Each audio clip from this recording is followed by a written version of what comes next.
एक आवाज थी, वो आवाज थी मोहम्मद रफी। जिस तरह हीरोइन की आवाज लता मंगेशकर थी, उसी तरह हीरो की आवाज मोहम्मद रफी। और हीरोइन क्या, अगर कैरेक्टर एक्टर भी गाना गाने पे आ जाए तो उसकी आवाज भी मोहम्मद रफी की आवाज होती थी। रफी साहब 1924 में 24 दिसंबर को ही पंजाब के एक छोटे से गांव कोटला सुल्तान सिंह में पैदा हुए थे। इस गांव में रोज एक अजीब फकीर गुजरता था, कहीं से गाता हुआ आता था और कहीं चला जाता था, लेकिन रोज एक नया पंजाबी गीत गाता हुआ गुजरता था और लोगों से बाजार में पैसा लेके आगे निकल जाता।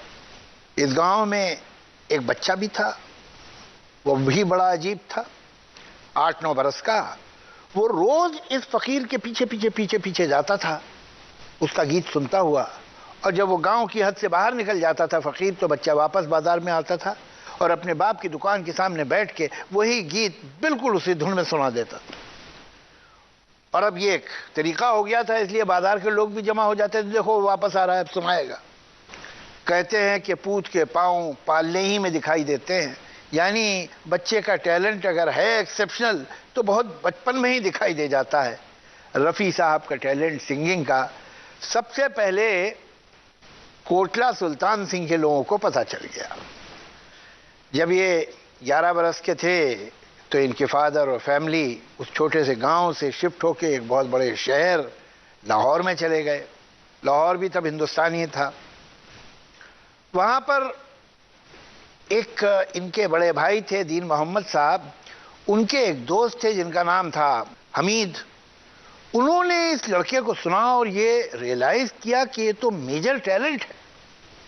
उन्होंने बहुत इनकरेज किया और ले गए कुछ उस्तादों के पास, जैसे कि उस्ताद बड़े गुलाम अली खां, जैसे उस्ताद वहीद खान, जैसे पंडित जीवनलाल मट्टू, फिरोज निज़ामी। और उन लोगों ने भी जब देखा और सुना तो उन्होंने अपनी शागिर्दी में लिया और उन लोगों से, कभी इनसे, कभी कुछ अरसे बाद किसी और से, उसके बाद उनसे। ये हैं वो लोग जिन्होंने इनिशियली मोहम्मद रफ़ी के फ़न को निखारा, इस हीरे को तराशा। 13 बरस की उम्र होगी, एक बड़ा अजीब वाक़या हुआ।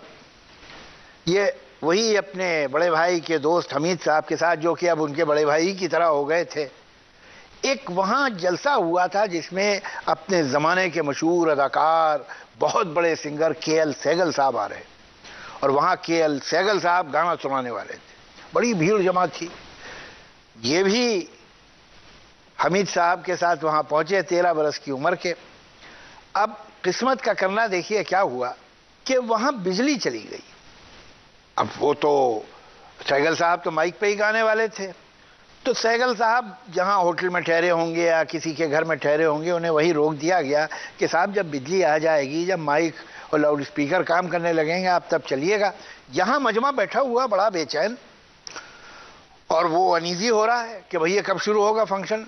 तो मुंतज़मीन ने सोचा क्या किया जाए, और ये हमीद साहब ने एक राय दी कि मेरे साथ ये जो बच्चा है 13 साल का, ये बहुत अच्छा गाता है, अगर आप इसे बिठा दीजिए, कुछ गाने वाने सुनाएगा, वक्त गुजर जाएगा, और जब सहगल साहब आ जाएंगे बिजली आ जाने के बाद, फिर वो अपना सुनाएंगे, मगर तब तक ऑडियंस तो कंट्रोल में रहेगी।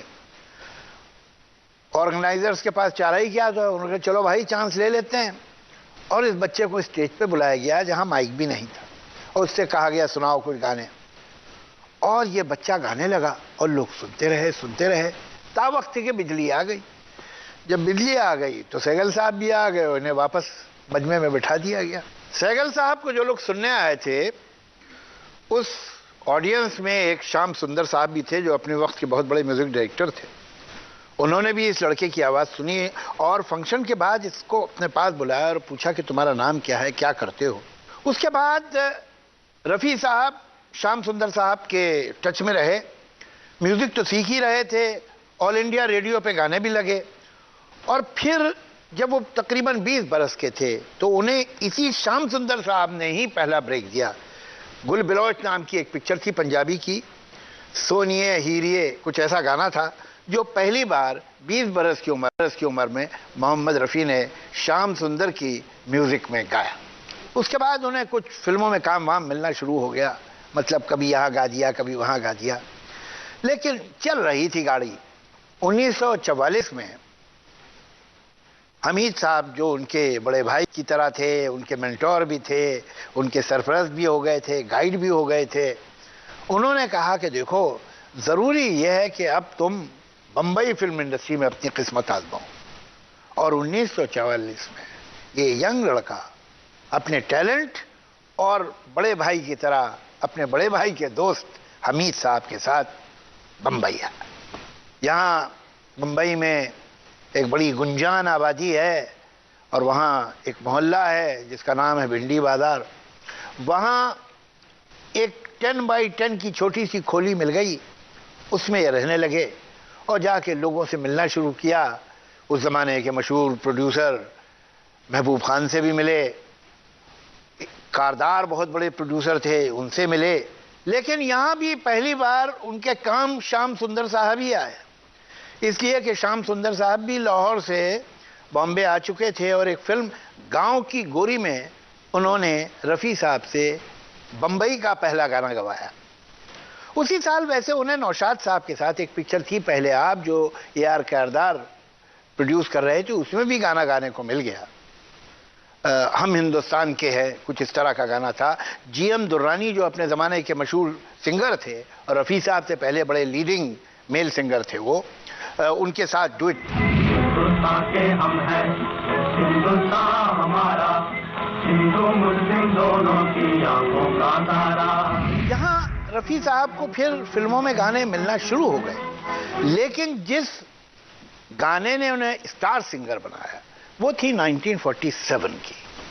वो फिल्म थी जुगनू, जिसमें दिलीप कुमार साहब हीरो थे और फिल्म की हीरोइन थी नूरजहां जो कि सिंगिंग स्टार थी। और इनका एक डुएट था जो सुपर हिट हुआ, यहाँ बदला वफा का बेवफाई के सिवा क्या है। यहाँ बदला वफा का बेवफाई के सिवा क्या है। 47 के बाद पार्टीशन हुआ और नूरजहां पाकिस्तान चली गई, लेकिन रफ़ी साहब जिनकी बाकी फैमिली अनडिवाइडेड इंडिया में उस जगह थी जहां बाद में पाकिस्तान बना, रफ़ी साहब ने डिसाइड किया कि वो हिंदुस्तान में ही रहेंगे। और उस वक्त जब आबादियां इधर से उधर जा रही थी, उस वक्त अपनी फैमिली को उन्होंने उस इलाके से जो अब पाकिस्तान हो गया था बुला के हिंदुस्तान बुलाया और बॉम्बे बुला लिया और वो यहीं सेटल हो गए। 48 में जैसा कि आप जानते हैं महात्मा गांधी का असैसिनेशन हुआ, नाथूराम गोडसे नाम के एक आदमी ने उनका कत्ल कर दिया। और उसके चंद ही रोज में राजेंद्र कृष्ण ने एक गीत लिखा और उसको गाया मोहम्मद रफ़ी ने।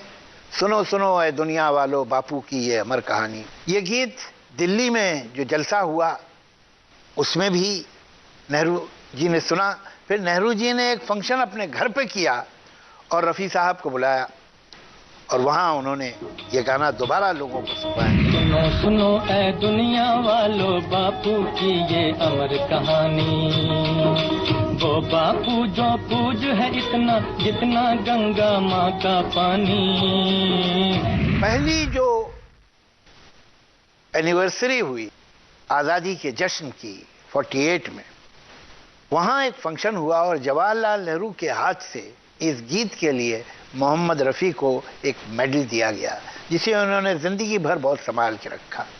48 के बाद हिंदुस्तान की लाइट म्यूज़िक, फिल्म म्यूज़िक की आवाज़ मोहम्मद रफ़ी हो चुके थे और हज़ारों गीत उन्होंने अपने करियर में गाए। मुझे हैरत होती है रफ़ी साहब पर, वो कोई भी गीत गाएं, भजन गाएं, कव्वाली गाएं, रोमांटिक गाना गाएं, इमोशनल गाना गाएं, इनकलाबी गाना गाएं, गांव का गीत हो, क्लब का सॉन्ग हो, मंचला गीत हो, उदास गज़ल हो, ऐसा लगता है कि रफ़ी साहब की आवाज़ इसी गीत के लिए बनी। हर गीत, हर रंग में, हर रूप में रफ़ी साहब ने ऐसे गाया है।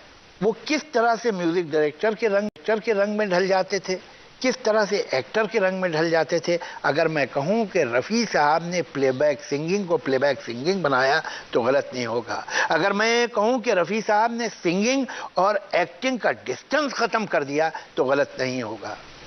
क्यों मैं ऐसा कह रहा हूं, हम इस बारे में बात करेंगे और मिसालें देंगे और उनके गीत सुनाएंगे आपको इस ब्रेक के बाद। ये वो लोग थे और हैं कि जिन्होंने म्यूजिक को पी लिया था और फिर जब उन्हें राग रागनियों पे कंट्रोल आया उसके बाद खड़े होकर फिल्मी गीत गा रहे हैं, तो वो तो उनके बाएं हाथ का खेल हो गया।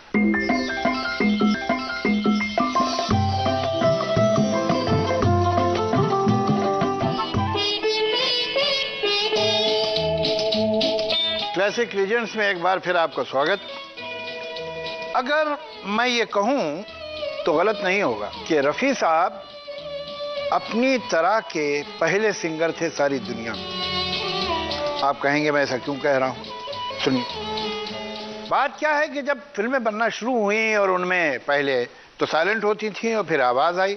जब आवाज आई तो ऐसे लोग हीरो हीरोइन लिए जाते थे कि जिन्हें थोड़ा बहुत गाना भी आता हो। उस वक्त बड़े बड़े अदाकार भी वही थे जो खुद गा लेते थे, जैसे सहगल साहब, जैसे सुरैया जी, नूरजहां वगैरह वगैरह।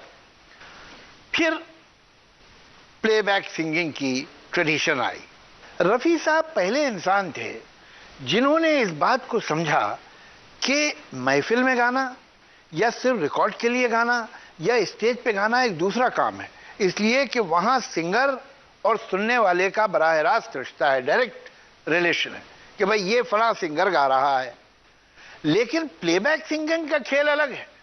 यहां तो आपको ये दिखाना है कि ये एक्टर गा रहा है और आदमी को लगे कि ये एक्टर गा रहा है। प्रॉब्लम यह है कि हर एक्टर की आवाज की क्वालिटी अलग होती है, हर एक्टर का अंदाज अलग होता है, हर एक्टर की पर्सनैलिटी ही डिफरेंट होती है, तो वो आवाज हर आदमी पे कैसे मैच करे। ये काम मैं समझता हूं दुनिया में सबसे पहले रफ़ी साहब ने करके दिखाया और बताया कि ये मुमकिन। आप माने या ना माने, इसलिए कि मैं जो कहने वाला हूं वो बहुत ही हैरतनाक बात है, लेकिन ये हकीकत, ये सच। मैं कॉलेज में पढ़ता था, हम कुछ दोस्त एक कैंटीन में बैठे हुए थे, रेडियो पे गाना आया और हम सब ने रिएक्ट किया। गाना रफ़ी का था और हमने एक दूसरे से पूछा दिलीप कुमार की कोई फिल्म आ रही है क्या। गाना सुन के ये हमारी समझ में आ गया था कि ये गाना स्क्रीन पे दिलीप कुमार ने ही गाया। एक गाना हम बोले जो रफ़ी साहब ने दिलीप कुमार के लिए गाया, और उसके बाद एक गाना देखिए जो प्लेबैक है रफ़ी का देवानंद के ऊपर। स्टाइल हो, वॉइस क्वालिटी हो, वो चेंज होती है एक्टर्स के साथ। क्या आप ये देखेंगे कि ऐसा लगेगा कि ये गाना मेरे महबूब तुझे मेरी मोहब्बत की कसम, ये भी ठहराव का गाना है। अब इतने ही ठहराव में अगर आप देखेंगे कि अभी ना जाओ छोड़ के, अभी तो दिल भरा नहीं, ये वॉइस क्वालिटी क्या है जो देवानंद पे पिक्चराइज हुई वो अलग है। ये मेरे महबूब तुझे मेरी मोहब्बत की कसम, ये वॉइस क्वालिटी ही अलग है, इसमें ग्रेन ही दूसरी तरह की। तेरे हुस्न की क्या तारीफ करूं, कुछ कहते हुए भी डरता हूँ। अभी ना जाओ छोड़ कर के दिल अभी भरा नहीं, मेरे महबूब तुझे मेरी मोहब्बत की कसम। ये बारीकी मोहम्मद रफ़ी। न सिर्फ ये, बल्कि जैसे कि एक अच्छा एक्टर डिफरेंट फिल्मों में अपने कैरेक्टर्स बदलता है। दिलीप साहब अगर एक राम और शाम में शाम के रोल में एक सोफिस्टिकेटेड आदमी है, एक स्टाइलिश आदमी है, सूट पहन के पियानो पे बैठ के गा रहे हैं आज की रात मेरे दिल की सलामी ले ले, तो उस आवाज की डिग्निटी और ठहराव अलग है। और वही दिलीप साहब जब अपने मैनरिज्म सारे चेंज करते हैं और गांव के आदमी बन जाते हैं तो ट्यून और वर्ड अलग है, उतना ही काफी नहीं, आप रेंडरिंग और वॉइस क्वालिटी अगर सुनेंगे नए नए लड़झइये में तो वो भी अलग। आज रात मेरे दिल की सलामी ले ले, दिल की मनवा माँ कथक होई बेकरी, प्रेम का छुट्टी है पटाखा तो धमक होई बेकरी, नैन लड़ जाई है तो मनवा माँ कथक होई बेकरी। अब आप सोचिए कि तारीफ करूं क्या उसकी, या चाहे कोई मुझे जंगली कहे, ये गाना क्या वो किसी दूसरे के लिए गा सकते थे? गाना तारीफ करूं क्या उसकी दूसरे के लिए भी रिकॉर्ड किया जा सकता है, ऐसी बात नहीं। सिर्फ ये कि तारीफ पे इतना झटका नहीं देंगे। या दीवाना हुआ बादल, आपको लगता है कि ये शम्मी कपूर की आवाज, यही गाना अगर किसी और एक्टर के लिए होगा तो वॉइस क्वालिटी बदल जाए। ये चांद सा रोशन चेहरा, जुल्फों का रंग सुनहरा, ये झील सी नीली आंखें, कोई राज है इनमें गहरा, तारीफ करूं क्या उसकी जिसने तुम्हें बनाया। चाहे कोई मुझे जंगली कहे, कहने दो जी कहता रहे, हम प्यार के तूफानों में घिरे हैं, हम क्या करें। ये देख के दिल झूमा, ले प्यार ने अंगड़ाई, दीवाना हुआ बादल। बल्कि एक जगह शम्मी साहब ने कहा है कि मैं तो हमेशा रिकॉर्डिंग पे रहा करता था, और मैं और रफ़ी साहब बात करते कि देखिए रफ़ी साहब मैं यहाँ ऐसा करने वाला हूँ तो यहाँ ये डाल दिए वो। लेकिन इत्तेफाक की बात है कि जब आसमान से आया फरिश्ता जो मशहूर गाना है पिक्चराइज्ड ऑन शम्मी कपूर, वो रिकॉर्ड होने वाला था तो शम्मी साहब नहीं थे रिकॉर्डिंग में, और गाना रिकॉर्ड हो गया। जब शम्मी कपूर के पास पहुंचा, उन्होंने सुना तो हैरान रह गए, और उन्होंने कहा रफ़ी साहब आपने ये गाना इस तरह से कैसे गाया, ये तो वाकई मुझे लग रहा है मैं ही गा रहा हूँ। तो उनका नहीं, मैंने गाते वक्त सोचा कि भाई अब इतना हम लोग का साथ काम हो गया कि मुझे अंदाज़ा हो गया है कि ये गाना आप किस तरह गाएंगे और इसमें क्या करने वाले हैं आप, तो मैंने वो हरकतें गाने में कर। आसमान से आया फरिश्ता प्यार का सबक सिखलाने, दिल में है तस्वीर यार की, लाया हूँ वो दिखलाने, कहो प्यार है तुमसे। फैक्ट ये है कि रफ़ी जैसा सिंगर एक्टर का आधे से ज्यादा काम कर देता, इसलिए कि जो इमोशन चाहिए, जो फीलिंग चाहिए, जो रोमांस चाहिए, जो दुख चाहिए, अब वही गाना आप देखिए देवानंद साहब का जो है दिन ढल जाए पर रात न जाए।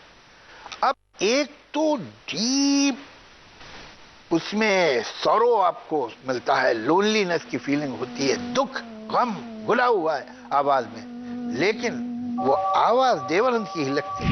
दिन ढल जाए हाय रात न जाए, तू तो न आए तेरी याद सताए।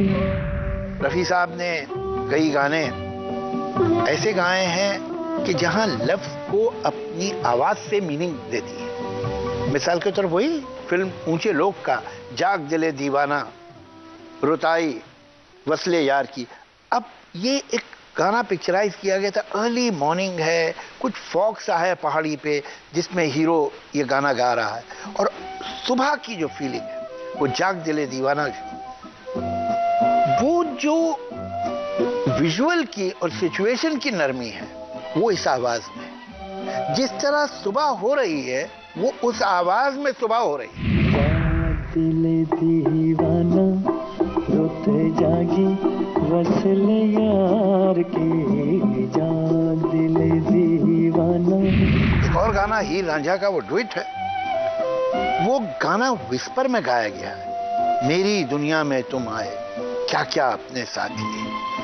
कितना अंदाजा उस शख्स को होगा माइक का कि कितनी दूर कहां मुझे गाना है और कौन सा लफ्ज कैसे मैं गाऊंगा, तो वो बिल्कुल सांसों में ही जाएगा और क्लियर सुनाई देगा।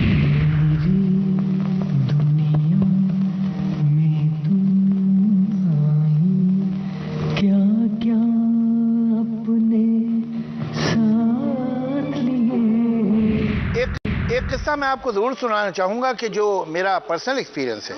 मैं असिस्टेंट डायरेक्टर हुआ करता था और फेमस तारदेव एक रिकॉर्डिंग थिएटर था जहां मैं गया। वहां गुमनाम नाम की एक फिल्म जो बड़ी मशहूर फिल्म है उसकी रिकॉर्डिंग हो रही थी, गाना गा रहे थे रफ़ी साहब और शारदा जी। शंकर जयकिशन का म्यूजिक था। मैंने सोचा चलो सुनते चलते हैं गाना। तो मैं एंटर हो गया वहाँ रिकॉर्डिंग थिएटर में। और होता उस ज़माने में ये था कि एक छोटा सा कमरा होता था जिसमें रिकॉर्डिंग होती थी। उसके बाद वहाँ पर एक कैबिन होता था, इसमें सिंगर्स गाते थे। वो बहुत बड़ी सी शीशे की विंडो होती थी, तो आप सिंगर को देख सकते थे कि वो माइक पे खड़ा हुआ गा रहा है। और उसके बाद एक बहुत बड़ा सा हॉल जिसमें पूरा ऑर्केस्ट्रा होता था। तो मैं देख सकता था कि रफ़ी साहब और शारदा जी अपने अपने माइक पे खड़े हुए गाना गा रहे हैं। रफ़ी साहब ने अपनी लाइन ख़त्म की, शारदा जी ने शुरू की। ये माइक से मूव किया इन्होंने और शारदा जी की तरफ एक्सप्रेशन दिया कि बहुत अच्छा गा रही हैं आप।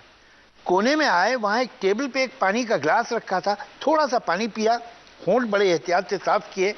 और जब वो टर्न कर रहे थे तो शीशे की विंडो के थ्रू उन्होंने देखा कि हमारे रिकॉर्डिंग रूम में कई लोग बैठे हैं, उनमें से एक उनका कोई दोस्त या जानने वाला भी था।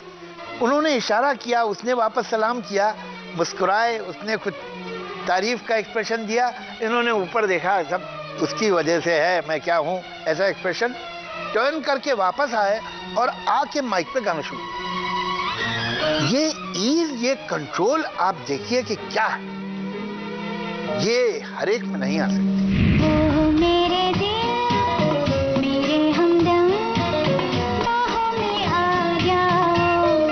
हर जान चमन शोला बदन पहलू में आ जाओ।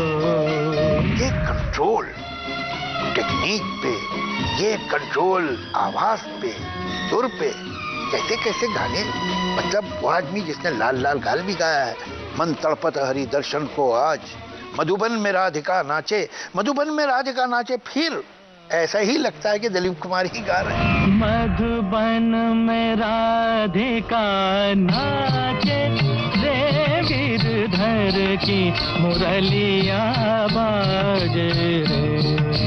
क्या कंट्रोल था। आजकल देखिए क्या हो गया है, हम लोग ये समझते हैं अरे भाई हम तो फिल्म में डायलॉग लिखने जा रहे हैं, हमें लिटरेचर पढ़ने की क्या जरूरत है, हम तो फिल्म में गाने लिखेंगे, हमें पोएट्री पढ़ने की क्या जरूरत है, बड़े बड़े पोएट हम पढ़े, हमें क्या लेना देना, हम तो फिल्मी गाने लिखना है।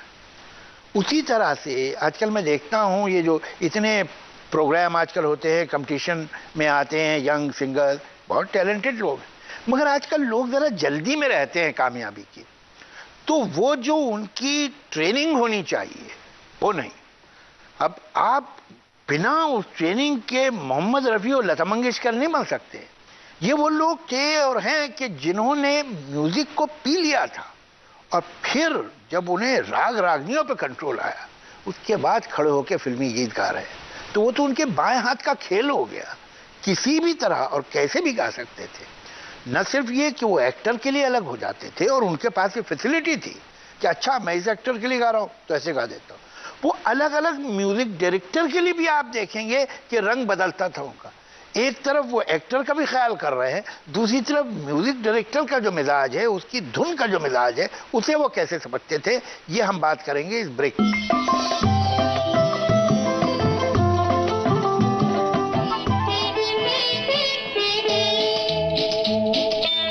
क्लासिक लेजेंड्स में एक बार फिर आपका स्वागत। रफ़ी साहब ने अपने लंबे तवील फिल्म करियर में हजारों गाने गाए और बहुत से गाने उन्होंने शुरू में नौशाद साहब के साथ गाए।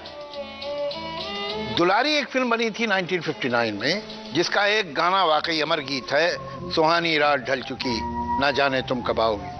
बहुत कमाल का। सुहानी रात ढल चुकी ना जाने तुम कब आओगे। नौशाद साहब की म्यूजिक अपनी हिंदुस्तानियत के लिए पहचानी जाती है। वो गज़ल हो, वो कोई गीत हो, वो कोई भजन हो या कोई फोक सॉन्ग हो, उसमें माहौल जो है वो बड़ा हिंदुस्तानी और प्योर हिंदुस्तानी हुआ करता था। इसकी एक हाईलाइट जो इनके कोलैबोरेशन की है वो है बैजू बावरा। 1952 में गालबन ये फिल्म आई थी। वो आज तक आपको याद होगा। ऐसे भजन तो बहुत बने हैं लेकिन ये भजन आज तक कोई भूल नहीं सका है, मन तड़पत हरि दर्शन को आज। शकील साहब ने लिखा था, नौशाद साहब की म्यूजिक और रफ़ी साहब की रेंडरिंग, क्या खूबसूरत गाया था। मन तड़पत हरि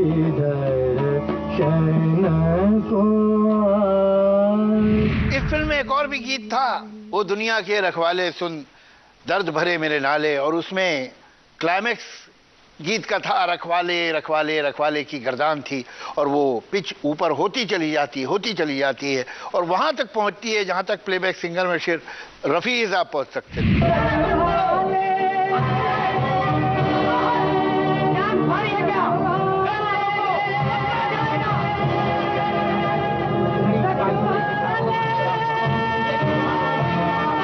नौशाद साहब के साथ ज्यादातर काम तो रफी साहब का गजल के या सेमी क्लासिकल या फोक के ही रंग में है, लेकिन ऐसा नहीं है कि सिर्फ यही रंग है, कुछ मॉडर्न गाने भी हैं। जैसे लीडर के जो गाने थे वो बड़े मॉडर्न गाने थे, लेकिन मजमूई तौर पे मैं कहूँगा कि उसको जो मॉडर्निटी इनकी गायकी में और इनके गानों में आई, वो 2 म्यूजिक डायरेक्टर या 3 म्यूजिक डायरेक्टर आप कहें उनमें ज़्यादा थी।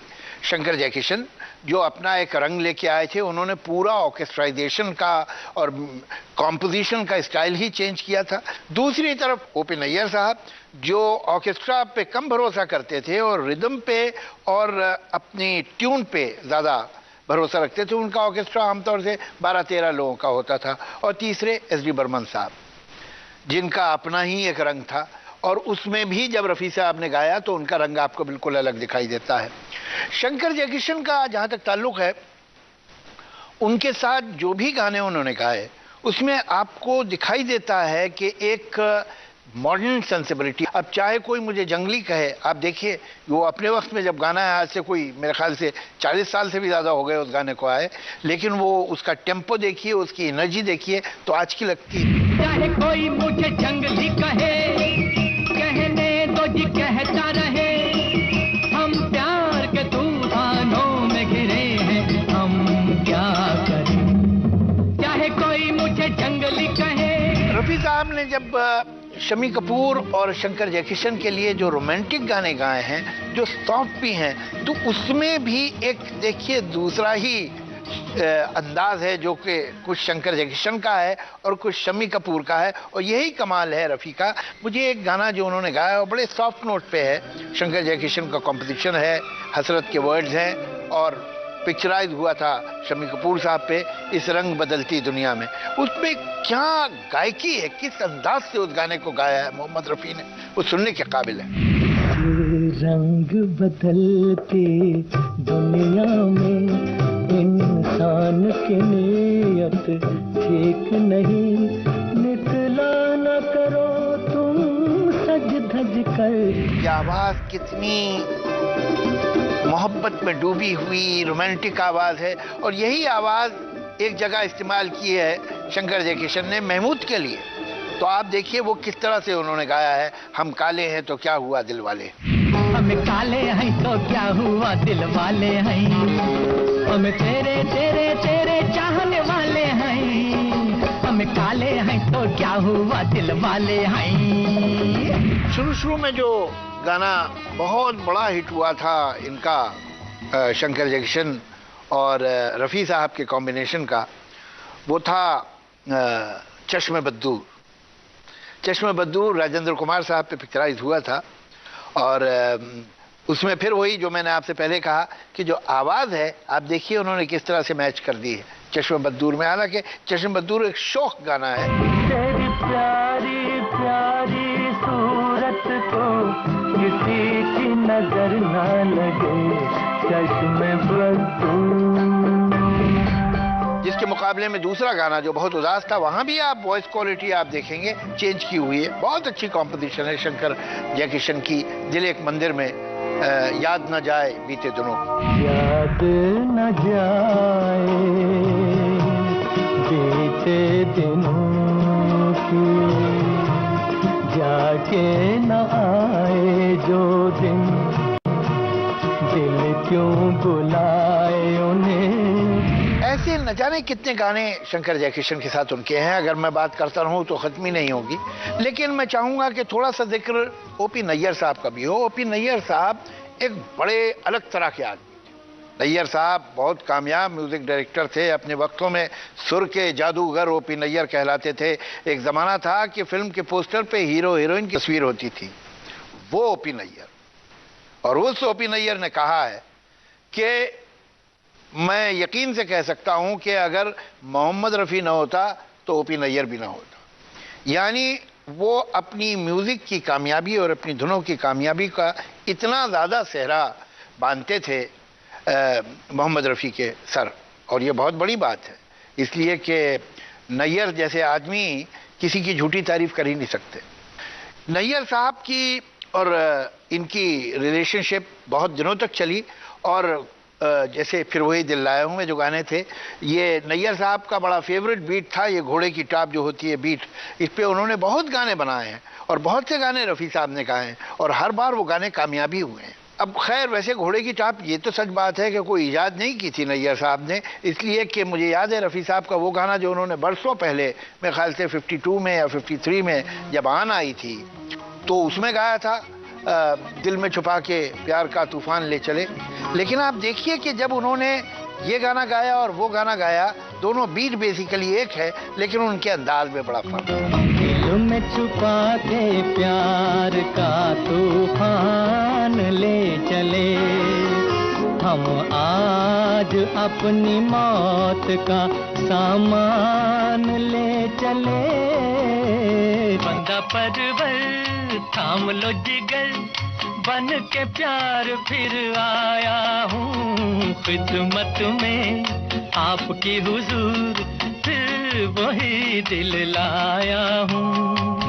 एक जो म्यूजिक डायरेक्टर जहां मैं रफ़ी साहब को बिल्कुल ही अलग रंग में देखता हूं, उस म्यूजिक डायरेक्टर का नाम है S G. Burman. S G. Burman by temperament जो थे वो बिल्कुल ऑपोजिट पोल पे थे। एक तरफ शंकर जयकिशन, फिर उनके बाद उसी स्टाइल में आए लक्ष्मीकांत प्यारेलाल, लेकिन दूसरी तरफ एस.जी. बर्मन थे। एस.जी. बर्मन को जिसे हम अंग्रेजी में कहते हैं मिनिमल, वो अंदाज था उनका, इसलिए ज़रूरी था कि जो सिंगर है वो भी उसको जो मिनिमल क्वालिटी है उसको निभाए। रफ़ी साहब जो दूसरी जगहों पे जब गाते थे और जहाँ ज़रूरत होती थी वहाँ एक एक लाइन में 10 हरकतें पैदा कर सकते थे, लेकिन जब वो गाते थे एस.जी. बर्मन के साथ तो आप देखिए कि उन्हें मालूम था कि धुन की जो सादगी है उसे निभाने के लिए मुझे भी सादगी से गाना होगा, मुझे उस्तादी दिखाने की ज़रूरत नहीं है। असली उस्तादी अब यह है कि इससे सिंपल तरीके से गाया जाए। साथी या न कोई मंजिल, अब ये एक इमोशनल गाना है, एक सैड सॉन्ग है, मगर उसकी रेंडरिंग रफ़ी साहब की, वो रफ़ी साहब जो आवाज़ में हर तरह की बात पैदा कर सकते थे, वो किस सिंपलिसिटी से गाते हैं, ये देखने वाली बात। साथी न कोई मंजिल, जिया है न कोई महफिल, चला मुझे लेके है दिल। इनके एक बड़े होनहार शागिर्द थे एस.जी. बर्मन साहब के, जिनका नाम है जयदेव। जयदेव के लिए भी रफ़ी साहब ने गाया है, अभी न जाओ छोड़ के अभी तो दिल भरा नहीं। अब इसमें देखिए आप कि किस तरह से गाते गाते, अब उसमें जैसे 2 लाइनें हैं, हवा जरा महक तो ले में जरा कैसे गाया गया, नशे के घूंट पी तो लूं, तो नशे के घूंट पी लूं किस तरह से गाया है, उसमें जरा सा बस करके उसको जो लफ्जों के माने हैं, जो शब्द के माने हैं, वो आवाज ने पूरी तरह निभाए। ये कमाल था। ये शाम ढल तो ले जरा, ये दिल संभल तो ले जरा, मैं थोड़ी देर जी तो लूं, नशे के घूंट भी तो लूं। रफ़ी साहब के जब बेहतरीन गानों का जिक्र होता है तो जाहिर है कि आपको ये म्यूजिक डायरेक्टर जिनका मैंने नाम लिया उनका तो नाम आपको याद आता है, लेकिन एक म्यूजिक डायरेक्टर जिसका नाम आप भूल ही नहीं सकते वो है रोशन। रोशन साहब के साथ उन्होंने ऐसे खूबसूरत गाने गाए हैं। मुझे कभी कभी लगता है जब मैं रोशन साहब के देखता हूँ गानों को, तो शायद उनका जो फेवरेट वो यमन था, और यमन में उन्होंने रफ़ी साहब को ऐसे खूबसूरत गाने दिए हैं, जिंदगी भर नहीं भूलेगी वो बरसात की रात, या फिर मन रे तू काहे न धीर धरे। बरसात की रात में तो खैर हर गाना ही कमाल था, और वो फिल्म अपने गानों ही पे चली थी। इसी में सेम फिल्म में जो कव्वालियाँ थी, तो आपको लगता है कि ये एक प्लेबैक सिंगर की आवाज़ नहीं है, ये वो आदमी नहीं है जिसने रोमांटिक गाने गाए होंगे, बल्कि ये एक प्रोफेशनल कव्वाल की आवाज़। ये कमाल था उनका। से कहते हैं कि जीना होगा, जहर भी देते हैं तो कहते हैं कि पीना होगा। जब मैं पीता हूँ तो कहते हैं कि मरता भी नहीं, जब मैं मरता हूँ तो कहते हैं कि जीना होगा। और फिर गज़लें, खासतौर से जो उन्होंने मदन मोहन साहब के साथ काम किया है गज़लों का, वो चाहे हस्ते ज़ख्म में हो, चाहे हीर रांझा में हो, हकीकत में मैं ये सोचकर उसके दर से उठा था, मगर हकीकत का वो गाना जो रफ़ी साहब ने एंड में गाया है, पिक्चर ख़त्म हो गई है, सारे कैरेक्टर्स ख़त्म हो गए हैं, आपका हीरो, आपकी हीरोइन, आपके कैरेक्टर एक्टर्स, उनकी डेड बॉडी पड़ी है। अब उसमें कमाल म्यूज़िक डायरेक्टर का भी है और सॉन्ग राइटर का भी है, लेकिन सिंगर का भी है। उन्होंने तीनों ने मिल के इस गाने को अमर बनाया है। रफ़ी साहब का यह गाना, कर चले हम फिदा जानो तन साथियों, अब तुम्हारे हवाले वतन साथियों, कौन भूल सकता है। और अब ये देखिए कि इसमें, इस आवाज़ में वो वही कुर्बानी, वही डिटर्मिनेशन, वही सफाई है जो कोई आदमी ऐसा बोल रहा हो तो कैसे बोलेगा, कह रहा हो तो कैसे कहेगा। यहाँ पर वो कोई मीन मुर्की होशियारी नहीं, बल्कि टोटल सिंसियरिटी, पेट्रियाटिज्म, देशभक्ति की फीलिंग आपको उसमें दिखाई देती है। वो आवाज़ साफ और सीधी चल रही है, जिस तरह के बात साफ और सीधी है। अब तुम्हारे हवाले वतन साथियों। कर चले हम फिदा जानो तन साथियों, अब तुम्हारे हवाले वतन साथियों। मैं अब म्यूजिक डायरेक्टर्स का जिक्र करना चाहूँगा जिनके साथ रफ़ी साहब ने मैक्सिमम गाने गाए। कुछ ऐसा लगता है कि ओपी नैयर या नौशाद या शंकर जयकिशन इतने पुराने थे, इतने बरसों से थे, नहीं। सबसे ज़्यादा गाने रफ़ी साहब के हैं लक्ष्मीकांत प्यारेलाल के साथ, 369 सॉन्ग और उनमें से 186 सोलो। लक्ष्मीकांत प्यारेलाल की जिंदगी का जो पहला गाना था, तेरे प्यार ने मुझे गम दिया, तेरे गम की उम्र दराज हो, वो ज़माना आए खुदा करे, मेरे प्यार पे तुझे नाज हो, ये गाना रफ़ी साहब का सोलो था, ये पहला गाना था। और रफ़ी साहब जानते थे इन दोनों को, बहुत ही यंग थे जब ये लोगों को ब्रेक मिला और म्यूज़िक डायरेक्टर बने, इसलिए कि दोनों म्यूजिशियन थे, तो जाहिर है रफ़ी साहब की कितनी रिकॉर्डिंग्स में ये लोग मौजूद रहे होंगे तो पहचानते थे रफ़ी साहब। तो जब ये म्यूज़िक डायरेक्टर बने एक टीम बना के और इन्होंने अपना पहला गाना रिकॉर्ड किया, तो रफ़ी साहब ने कहा कि ये तुम लोग की ज़िंदगी का पहला गाना है, इस गाने के मैं पैसे नहीं लूँ, और उन्होंने नहीं लिए। मुझे गम दिया, तेरे गम की उम्र दराज हो। अजीब इत्तेफाक है कि लक्ष्मीकांत प्यारेलाल का पहला गाना रफ़ी ने गाया था और रफ़ी की ज़िंदगी का आखिरी गाना। कौन रफ़ी जिसने 4,500 से भी ज़्यादा गाने गाए हैं, उस आखिरी गाना जो है वो कंपोज किया था लक्ष्मीकांत प्यारेलाल ने। ये रिश्ता था, ये दोस्ती थी। अब फिर दोस्ती ही की बात कर लीजिए, जिसने लक्ष्मीकांत प्यारेलाल का नाम संगीत के आसमान पे लिख दिया। एक एक गाना उसका कमाल था और सुपर डुपर हिट, और उसमें रफ़ी साहब, काहे मनवा दुख की चिंता क्यों सताती है, दुख तो अपना साथी है, कोई जब राह न पाए मेरे संग आए, के पग पग दीप जलाए, मेरी दोस्ती मेरा प्यार। एक एक गाना आप सुने तो आज भी आपको लगेगा कि क्या गाना है और क्या गाया गया है। उस सड़क का स्ट्रीट सिंगर था, एक कैरेक्टर था उस लड़के का जो अंधा है और गाता है अपने दोस्त के लिए, और जो जो गाना आप सुनेंगे वो आज भी आपके दिल को छू जाता है। चाहूंगा मैं तुझे सांझ सवेरे, फिर भी कभी अब नाम को तेरे आवाज मैं न दूंगा, आवाज मैं न दूंगा। चाहूंगा मैं तुझे सांझ सवेरे। एक तरफ ये स्ट्रीट सिंगर के गाने, दूसरी तरफ एक और पिक्चर थी मेरे हमदम मेरे दोस्त, जिसमें दूसरा कैरेक्टर था धर्म जी का, धर्मेंद्र कर रहे थे। और उसमें एक गज़ल है मजरू साहब की लिखी हुई और लक्ष्मीकांत प्यारेलाल की कंपोज की हुई। अब आप देखिए कि जहाँ सोफिस्टिकेटेड कैरेक्टर के लिए वो गा रहे हैं तो किस तरह से गा रहे हैं, जबकि स्ट्रीट सिंगर का भी जब गाया था तो इफेक्टिव था, लेकिन हुई शाम उनका ख्याल आ गया। अब देखिए ये क्या अंदाज है, और आपको लगेगा कि ये धर्म जी ही गा रहे हैं।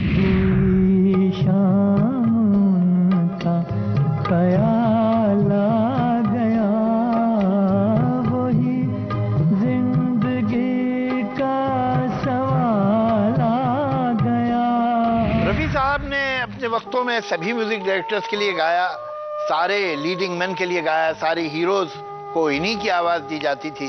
और वो लिस्ट जो हीरोज की है जिनके लिए रफी साहब ने गाया है, उनमें से एक नाम बड़ा दिलचस्प है और आप जब सुनेंगे तो आपको हैरत हो। उसका नाम है किशोर कुमार। यानी किशोर कुमार के लिए भी रफी ने गाने गाए। ऐसी फिल्में हैं जहां किशोर कुमार एक्टिंग कर रहे हैं और आवाज किशोर कुमार की नहीं है, प्लेबैक रफी का है। शरारत में एक गाना है, शंकर जयकिशन की म्यूजिक थी, अजब है दास्तां तेरी ये जिंदगी। एक फिल्म थी रागनी, ओपी नैयर की म्यूजिक थी उसमें गाना पिक्चराइज हुआ है किशोर कुमार पे, लेकिन आवाज जो है वो मोहम्मद रफी की है। मन मोरा बावरा, मन मोरा बावरा निस दिन गाए गीत मिलन के, मन मोरा बावरा। आज रफी साहब को गुजरे कोई 30 साल हो गए। 1980 में जुलाई में वो इस दुनिया से गए, लेकिन आज भी उनके बाद जो आते रहे हैं सिंगर, उनमें से ज़्यादातर ने इंस्पिरेशन लिया है रफ़ी साहब से, और उनके दिल में रफ़ी साहब की बहुत बड़ी इज्जत है। मैं समझता हूँ आज जो हमारे प्लेबैक सिंगर्स हैं उनमें सोनू निगम का जवाब नहीं, लेकिन सोनू निगम की मोहब्बत और ये श्रद्धा की बात है कि जब आप उनके घर में एंटर होते हैं तो जो पहला फॉयर है, जो पहला कमरा आता है, उसमें एक बड़ी सी तस्वीर उन्होंने रफ़ी साहब की लगाई हुई है। और ये मैं समझता हूँ कि एक बड़ी खूबसूरत बात है सोनू निगम की। रफ़ी साहब अपनी ज़ाती ज़िंदगी में एक इंतहाई शर्मीले और बहुत ही खामोश आदमी थे। बात भी करते थे तो इतने हल्के कि जैसे विस्पर कर रहे हैं, इतनी आहिस्ता बोलते थे, चुपचाप बैठे रहते थे। और वाकई कितनी अजीब बात है कि जो आदमी इतना शांत और इतना शर्मीला था, उसके अंदर कैसे कैसे टैलेंट छुपे हुए थे। और शायद यही उनकी टैलेंट के अलावा उनकी शख्सियत भी यही थी। इसलिए कि जब वो इस दुनिया से रुखसत हुए तो उसके बाद बहुत से लोग, मतलब एक खैर तो उनका जो जनाजा था, जो उनका फ्यूनरल था, उसमें तो 1 लाख से ऊपर आदमी होंगे, मतलब एक बहुत बड़ा फ्यूनरल। न जाने कितने लोग आए थे उसमें शामिल होने। चले हम फिदा जानो तन साथियों, अब तुम्हारे हवाले वतन साथियों। लेकिन उसके बाद उनके घर पे कुछ ऐसे भी लोग आए जिनके बारे में उनके घर वाले कुछ नहीं जानते थे, कश्मीर से, अलग अलग जगहों से, कि जहां रफ़ी साहब का पैसा उन गरीब घरों में जाता था और पैसा नहीं आया। और इतने गांव के भी लोग थे, कश्मीर के एक गांव के एक लोग तो ऐसे आए कि जिन्हें पता नहीं था कि रफ़ी साहब नहीं रहे, उन्हें पता नहीं कैसे वहां तक पहुंचा देते थे वो पैसा हर साल। और जब वो नहीं मिला तो आए तो उन्हें मालूम, कह ले हम तो जरूर कुछ गड़बड़ हुई होगी, इसलिए कि वो तो हमें हमेशा पैसा भेजते थे। उनके घर वालों को ये बात मालूम तक नहीं थी। जब आदमी इतना टैलेंटेड हो और इतना अच्छा भी हो तो कोई हैरत नहीं कि उसके साथी उससे मोहब्बत करें। मन्ना डे साहब हैं, खैर ये मैं तो मन्ना दा की ये ग्रेटनेस समझूंगा कि जिस तरह से उन्होंने तारीफ की है रफ़ी साहब की, और कहा कि मैं मानता हूं कि रफ़ी मुझसे कहीं बेहतर सिंगर था और उसे ज़िंदगी में जो कुछ मिला वो डिज़र्व करता था, बल्कि उसे और मिलना चाहिए था। और वो जो भी गाता था ऐसा कोई गा नहीं सकता था। ये मन्ना डे ने कहा उनके बारे में, जो उनके कलीग थे। सारे लोगों ने उनकी तारीफ़ी की और अच्छा ही कहा। बस एक बार ऐसा कुछ हुआ था किसी वजह से कि लता जी और रफ़ी साहब में किसी बात पे कुछ अनबोला हो गया और कोई 6 साल तक उन्होंने साथ गाना नहीं गाया। खैर मैं समझता हूँ कि इसमें दोनों ही महान सिंगर्स हैं, तो ना इसमें रफ़ी साहब का कोई नुकसान हुआ ना लता जी का कोई नुकसान हुआ। अगर नुकसान हुआ किसी का तो हमारा आपका, इसलिए कि उन 6 साल भी अगर वो लोग साथ गाते रहते तो हमें और भी कुछ अच्छे गाने मिल जाते। चलिए कोई बात नहीं, जो मिला है वो क्या कम है। आज समझिए आप 32 बरस हो गए रफ़ी साहब को गुजरे, लेकिन 32 बरस बाद भी उनके गाने जो हैं वो फीके नहीं पड़े हैं, उनकी आवाज़ जो है वो हल्की नहीं हुई है। और आज भी इस दुनिया में करोड़ों करोड़ों लोग हैं जो रफ़ी के शैदाई हैं, रफ़ी के फ़ैन हैं। मतलब बर्मिंघम में, इंग्लैंड में एक साहब ने तो एक श्राइन बनाई है मोहम्मद रफ़ी के नाम से, और वो उन्हें एक सेंट का दर्जा देते हैं और वहाँ लोग जाते भी हैं उस श्राइन पे। बहरहाल मैं समझता हूँ कि बर्मिंघम में तो एक श्राइन बाहर बनी हुई है, लेकिन हमारे जैसे करोड़ों लोगों के दिलों में मोहम्मद रफ़ी की एक श्राइन है, जिसमें हम आज भी उनके गीतों को बिल्कुल संभाल के रखते हैं और उनकी आवाज़ की, उनके टैलेंट की, उनकी शख्सियत की इज़्ज़त करते हैं, मोहब्बत करते हैं और हमेशा करते रहेंगे। रफ़ी साहब जैसे लोग जो होते हैं वक्त के साथ उनकी शोहरत, उनकी इज़्ज़त, उनकी पॉपुलैरिटी धुंधली नहीं होती, बढ़ती रहती है।